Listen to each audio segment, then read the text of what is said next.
10 dinar tidak sama dengan 10 gram. 10 dinar dekat tangan Fad ni bentuknya bulat dan dinar keluaran public gold ia bermotifkan Islamik di belakangnya. Untuk pengetahuan tuan-puan, beratnya adalah sekitar 42.5 gram. Ini pula adalah 10 gram, bentuknya segi 4. Dan untuk 10 gram keluaran public gold ada dua design, iaitu design bunga emas dan juga design typhoon.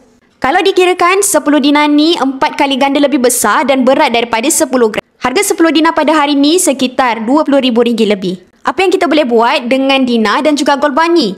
2 keping 10 dinar cukup untuk majlis perkahwinan yang sederhana. 2 keping 10 dinar ni juga cukup untuk tuan-puan buat deposit bagi rumah yang berharga RM400,000. 10 gram ni nilainya lebih kurang RM5,000 lebih. Bagus untuk kita simpan emas fizikal yang tidak begitu besar supaya mudah untuk kita jual balik sikit demi sedikit bila tiba masanya kita nak gunakan hasil tabungan emas. Tapi yang paling penting adalah untuk tuan-puan mempunyai tujuan simpanan emas. Simpanan emas di public gold melalui akaun emas gap sangatlah mudah di mana tuan-puan boleh menyimpan secara gram by gram, tidak dikenakan cas simpanan dan tiada komitmen. Tuan-puan hanya perlu konsisten menyimpan emas sehingga capai tujuan. Jadi bagi tuan-puan yang belum memiliki akaun emas gap atau ingin membuka akaun emas untuk pasangan dan anak-anak, boleh rujuk saja pin video dekat profil Fad atau terus saja klik link di bio. Nanti Fad akan bantu tuan-puan dengan sebaiknya.